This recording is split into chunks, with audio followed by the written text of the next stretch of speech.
Hey everyone, it's Brad and Josh here, and we welcome you back, or for the first time, to We'll Bring the Popcorn, your favorite film and TV podcast. So we're going to jump straight into our first review, which is the Fantastic Four First Steps. Marvel's first family is finally part of the MCU. Finally. You know, it's taking place on a different Earth, so 828, which is a special meaning why that's 828, which is a really nice touch that... Pay attention towards the end and you'll see where that is. We might have a few spoilers about this, but I'm going to start off by saying I had such a fun time with this. It really felt like we finally got the Fantastic Four as the Fantastic Four. We got the family dynamic. We got the characters feeling and looking like their comic counterparts. Like, I didn't despise the last Fantastic Four as much, but it had a lot of problems. You know, the way Doom looked and trying to do the dark and gloomy and serious. I enjoyed the Jessica Alba, more kind of poppy, peppy comic movies, but this one is definitely far and above that. Like, we pick up with the Fantastic Four 4 years into their journey. So just like the Superman film, we're jumping several years ahead. We're not doing the origins. We've already got them established. Everyone knows who they are. Yeah. But we do get... which was done really well. We get that kind of... It's like a news documentary, a news episode that kind of shows us the origin. It shows us them, you know, getting suited up, going out, what happened to them. And I thought that was a fun way for them to still do that introduction of how they got their powers without spending 30, 40 minutes on it. Like, you got a 5-minute scene that was really done. But I really love the 60s retro, sci-fi, futuristic tone. Just the way they talk, they looked, everything else. It fit this so perfectly. Yeah, I couldn't agree more with where you're coming from. Like, the internet seems... the biggest gripe I've heard about the film from the internet is, like, it could use a little bit more action. And I don't necessarily disagree with that, but I don't think that was really what this film was about. Like, it's, like you said, establishing this family dynamic of...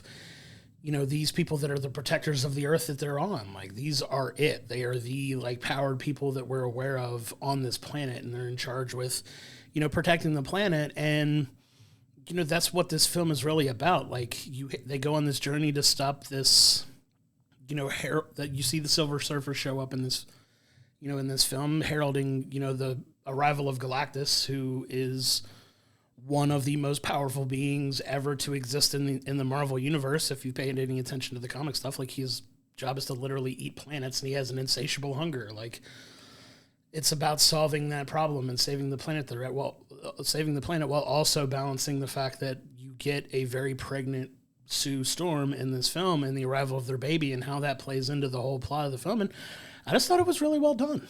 Yeah, it was a ton of fun. Like, it does have its issues, which we'll get into here and stuff. But yeah, I love the dynamic. Vanessa Kirby was such a fantastic Sue Storm, because she got that. The first dinner scene where they're saying you're late, and she's got that. Wait, what? What do you mean, huh? Like, it was well acted, because it is. It's about her and Reed's dynamic, that they're, after trying so many times and they failed so many times to have a baby, they finally are going to have a baby, but they're at the point, they're 4 years into being the Fantastic Four. Their superheroes are counted on to save everybody, and then they get this world-ending type of villain that's coming up, and they've got to balance, all right, how do we handle this scientifically, and how do we handle that with having a baby and all that? And I'll say Pedro was a fantastic read. I think Joseph Quinn kind of stole a lot of the show here as the Human Torch is Johnny, because you got that kind of mix of Johnny being the kind of playboy, but it's more like it's being forced on him. Like, you get his sister getting Sue saying, oh, he's single and all this, but he's kind of reluctant to that. And they talked about how they weren't trying to make him be as big of a playboy, but he did have that sarcastic attitude, him and Ben. You know, the Thing had such a great dynamic, but we also got to see him show off a little bit of intelligence. He's figuring things out, and you get his connection with Shia LaBeouf, which I thought that was done really well. Like, visually, she looked fantastic, but the way they handled the surfer and everything else in there was done really well. But I think just everything really meshed and gelled well together. There's a lot of throwbacks to the comics, especially in that, as I said, in that reintroduction news episode that they kind of throw back to all the different things that they fought, and you get the monster they fought in the very first comic cover, and you get a little bit of Mole Man and all the others that they fought, and Red Ghost, and other things like that. So they give you basically a quick hit of this and that. But I will say it's kind of hard not to compare this in ways to Superman that we just saw not too long ago, because we jump into Superman 3 years into his, and we're witnessing the first time he loses something. And we're basically kind of doing the same thing here with the Fantastic Four, because we're joining them where they're facing the biggest threat that they've had to face so far, that leaves Reed not knowing what to do. He's used to kind of being the genius, smart guy. I can figure anything out. I know everything. I'm going to be able to do this or that.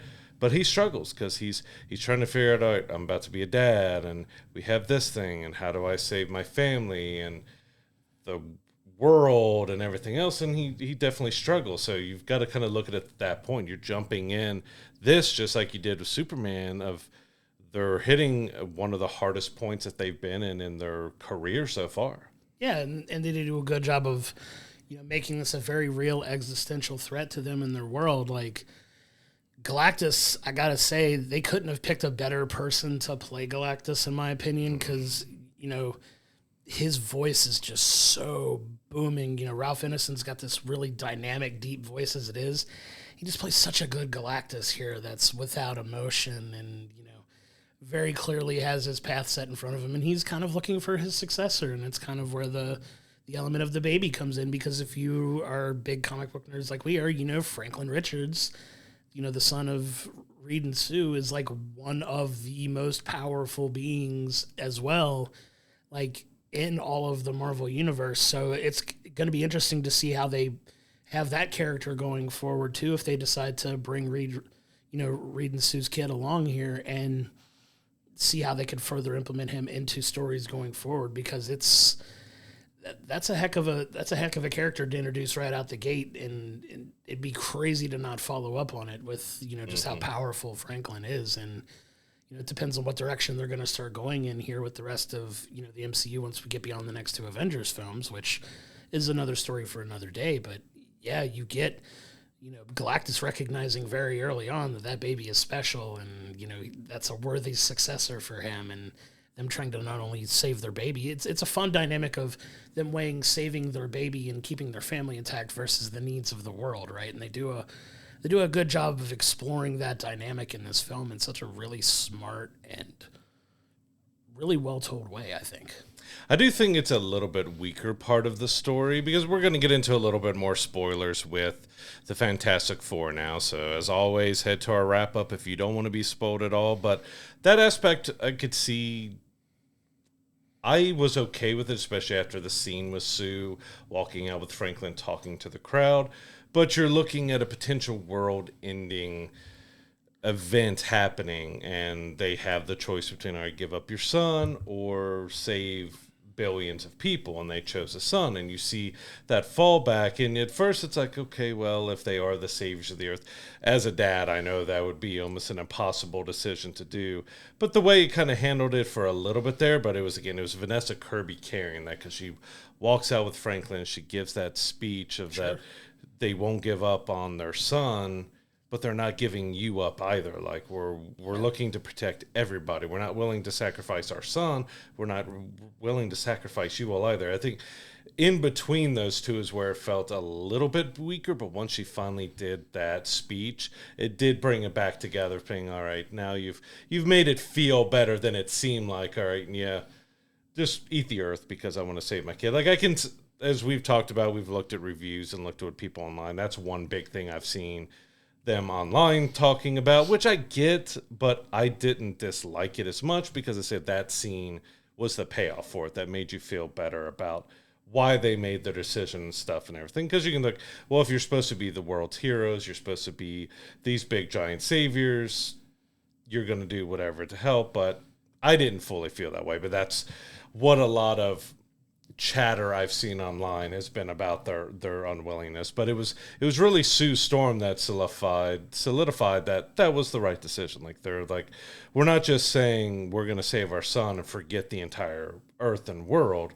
We're saying we're not giving up our kid, but we're going to save you too. Like, we're saving everybody. We're not just going to give in to this madman.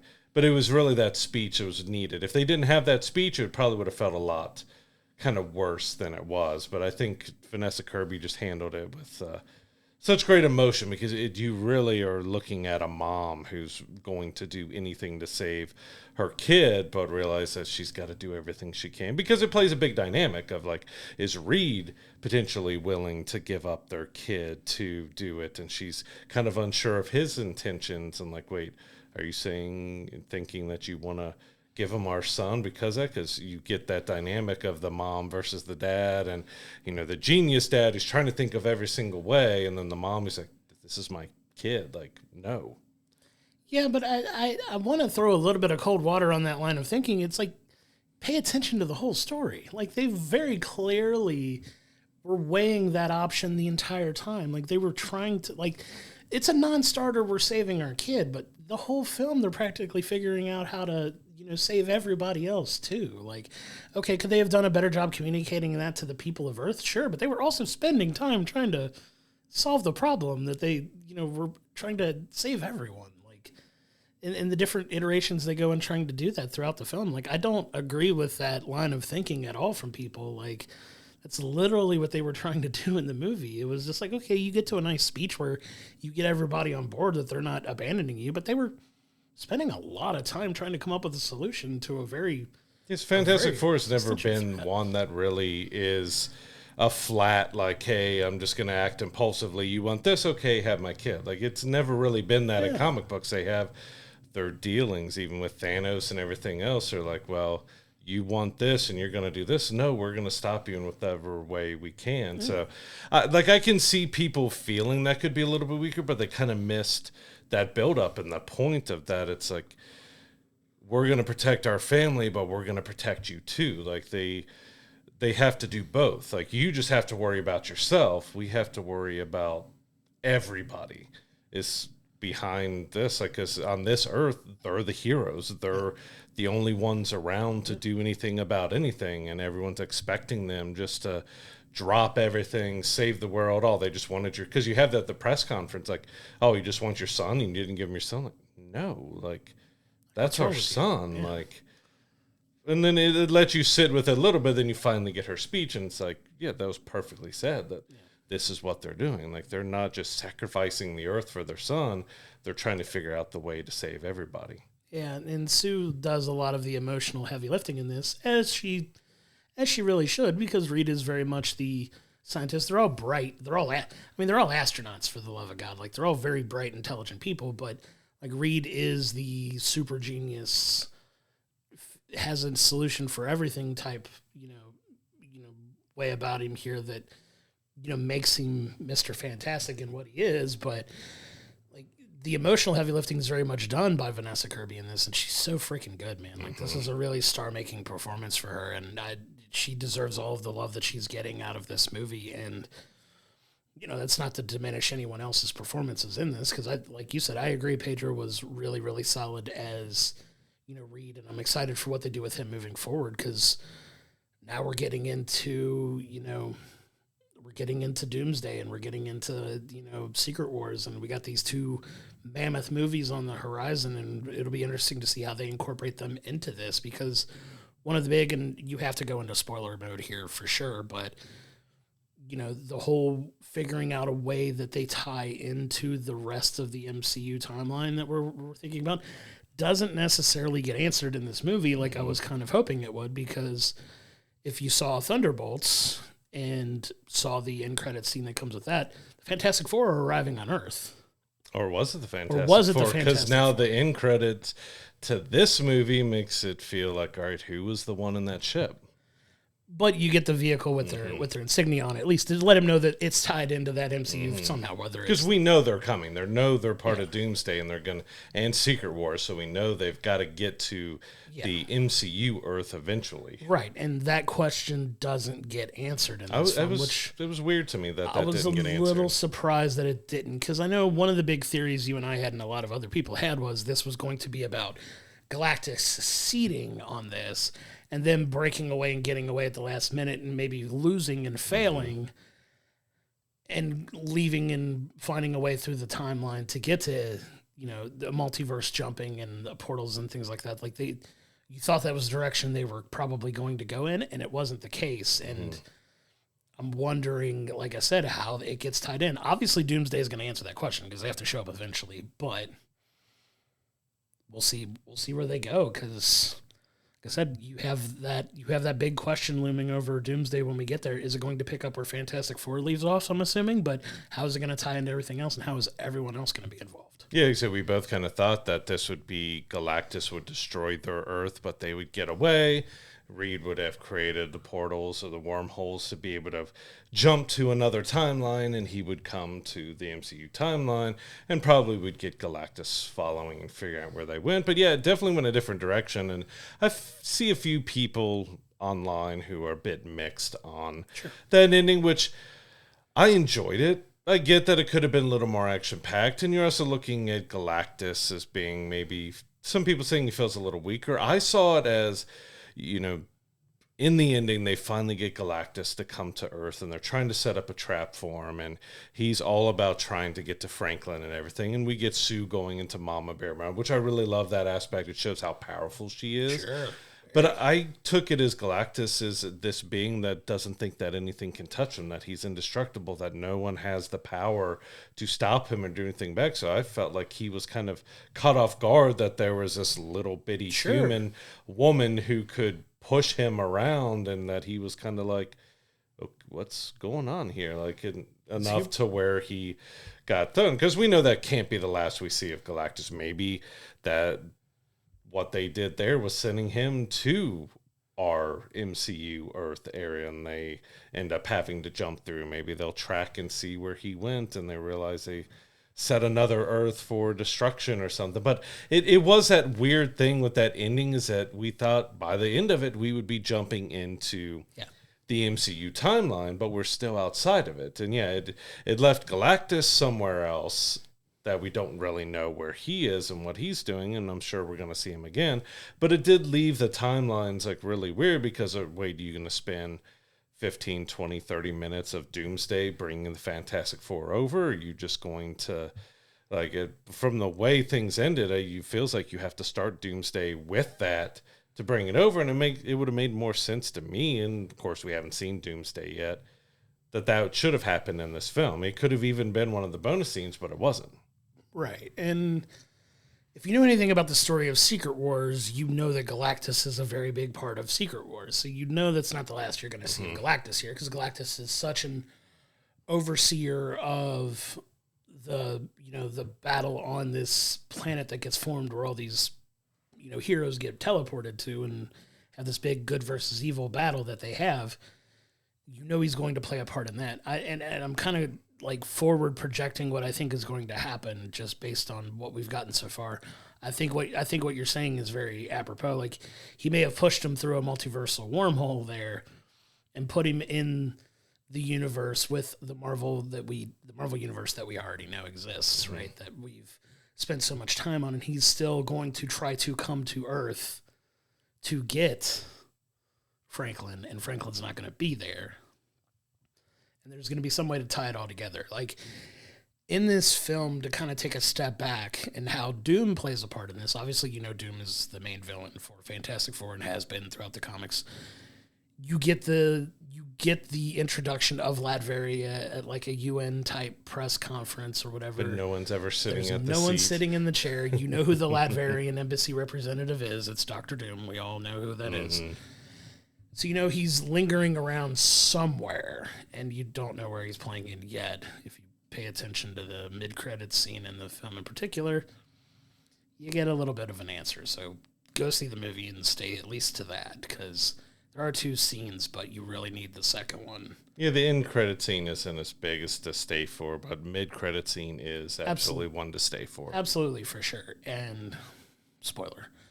But yeah, Doom's on the horizon. Doom's lingering. Obviously, Doomsday is a big event for this, and it's all leading up to Secret Wars too. And I'm just so excited for where this could go and how this is going to eventually tie in everything. I wish my one big knock on the film is I wish we would have gotten a little more pushed in that direction as far as where we know we're going. Because really, the only, if I'm not mistaken, unless I'm forgetting about a movie, the only thing we have between now and Doomsday next December is Spider-Man.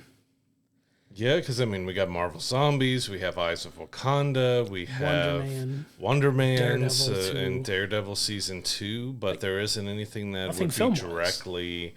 Yeah, so the next film after this is Spider-Man. Yeah, and it comes out a year from now. So there's... And originally Spider-Man was after Doomsday, and they swapped it, so we don't know if Spider-Man will have anything to do at all. So we got like a year and a half before we get this question answered, potentially, if Spider-Man has nothing to do with Doomsday. Apparently they're still writing Doomsday while they film it, which doesn't bode that well for a good story if you're filming and you're still trying to figure out scenes and things that happen, because they don't film in order. So you don't know how that's going to affect, like, is it going to mess up?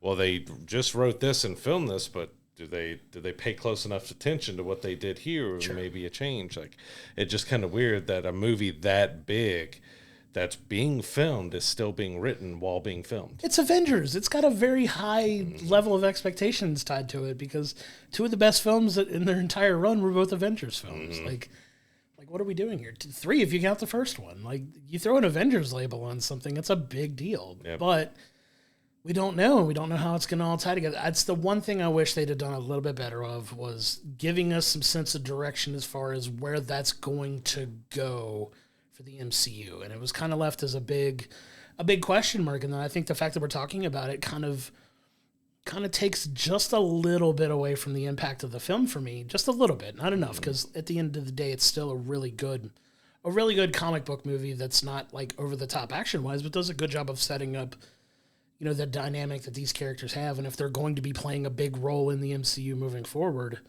like, you get that backstory and now you're rooting for these characters. Like, you have that emotional connection now. And I think they did a good job of that at its core, of connecting you to these characters and having you feel for them.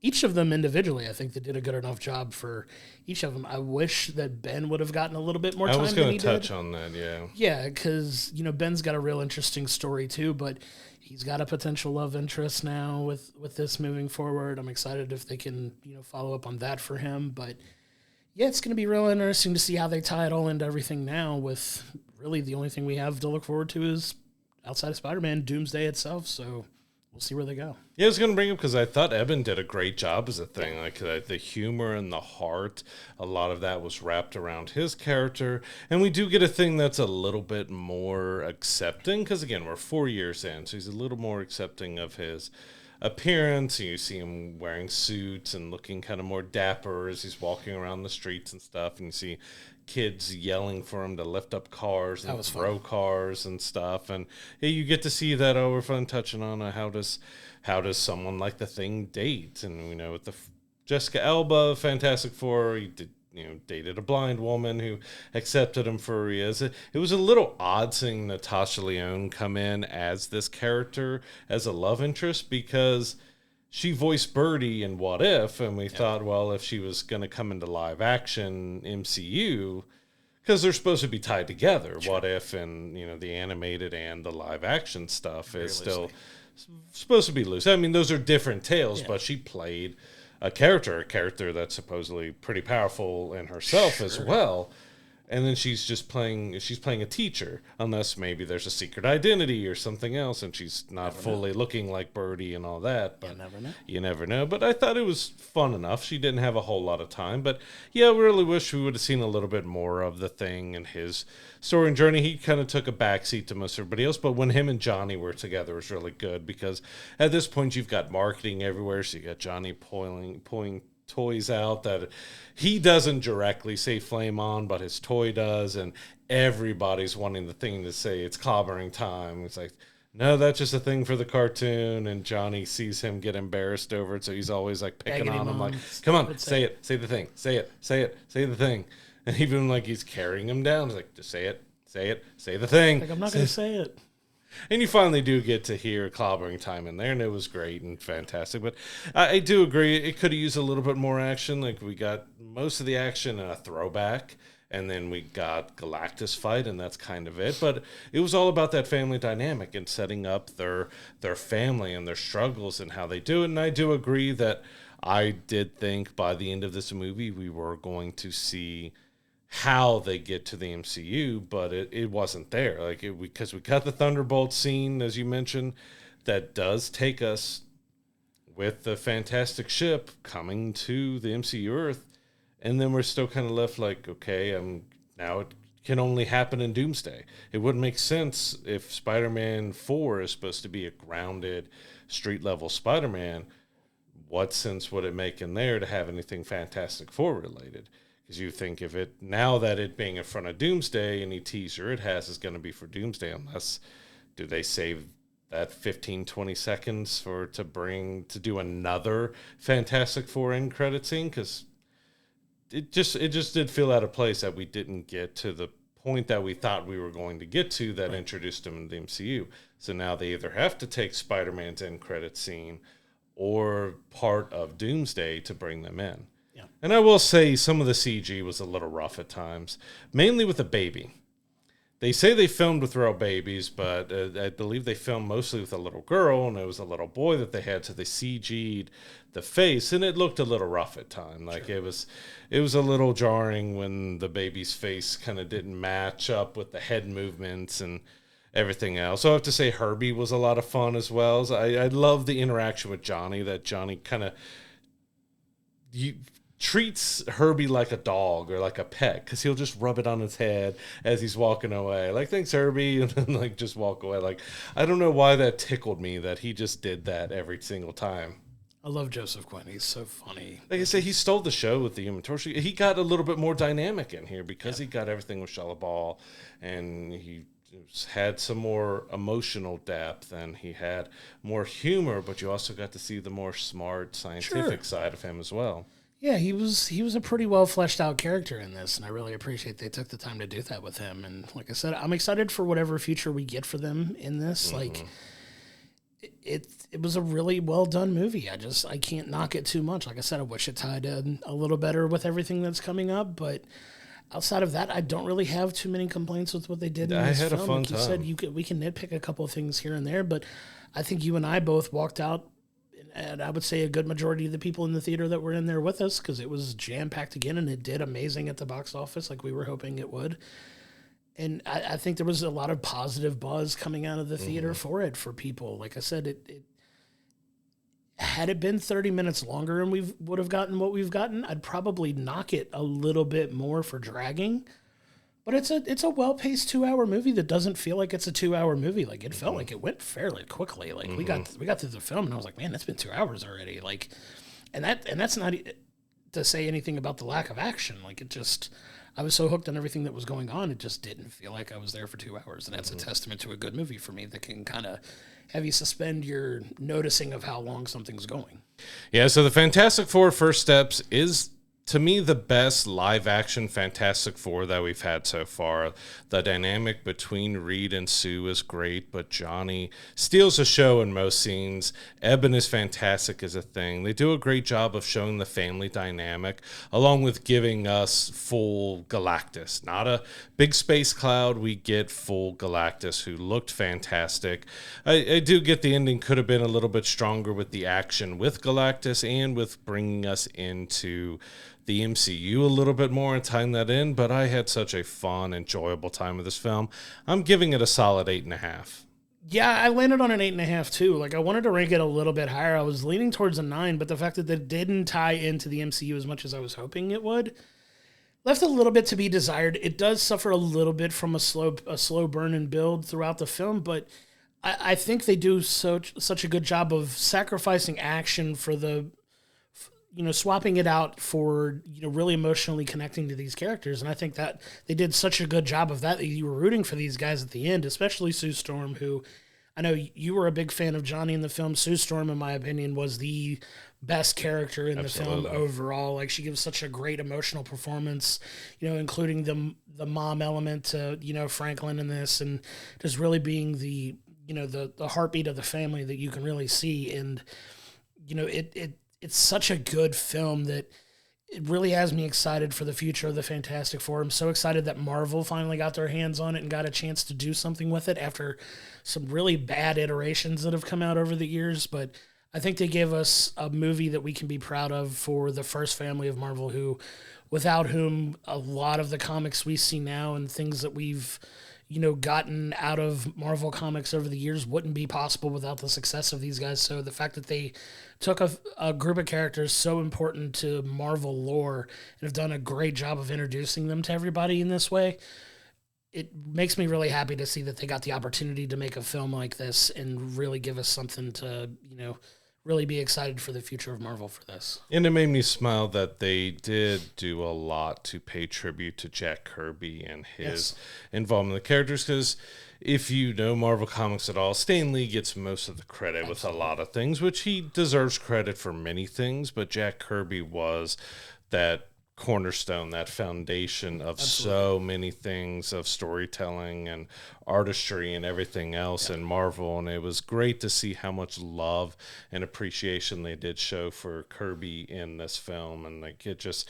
that retro 60s futuristic look fitted so well, which allowed it to pay even more tribute and honor to those early Fantastic Four comics and everything. And it had great humor. It was just such a fun film overall. I had such a blast, where I was thinking right after it of when can I try to get back into theaters to see it again, because I had that much fun with it. Yeah, for sure. It's definitely got a high rewatchability, which helps in the way we rank things and the way we score things too. And I really want to dive back into it and pay more attention to those nods to Jack Kirby in particular, that they do such a good job of, doing in this.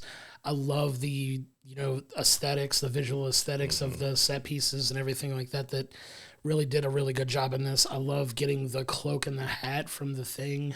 I'll never not be happy seeing, him with the classic trench coat and hat. It gets Thing and then Raphael from the first TMNT movie. Like, I always see those two. The parallels are there. Very similar characters if you dive into those things. Maybe Raph with a little more of a temperament issue, but Ben has his own temperament problems too. Very, very parallel characters. We could talk about that another time. But yeah, I was just really, really happy with the way this turned out, man. I'm excited for the future of Marvel here for sure.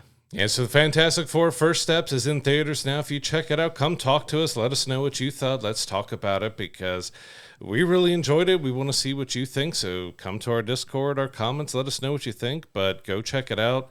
Again, if you need to check it out find your discount days at your local cinema and stuff, but it's one that's so well worth seeing. Like, we don't really have a great IMAX close to us, but I've heard great things about, especially when it comes to Galactus, that a lot of his scenes are in IMAX, and you get to see so much more of them. So, if you got a chance to check it out IMAX, let us know if it was worth seeing in there for the extra screen height for Galactus. For sure. To find all of the episodes of We'll Bring the Popcorn, go to our YouTube page, hit the like and subscription button so you're getting our episodes when they drop each and every Monday. If you're listening to us in the audio realm on any of the podcasting platforms that we're on, please don't forget to give us a 5-star review. It really helps elevate the profile of the show. And don't forget to go to willbringthepopcorn.com, where it has all of our archive videos, all of our social media information, as well as our merch store, so you continue to support the show in that way. We cannot thank you enough for your continued support.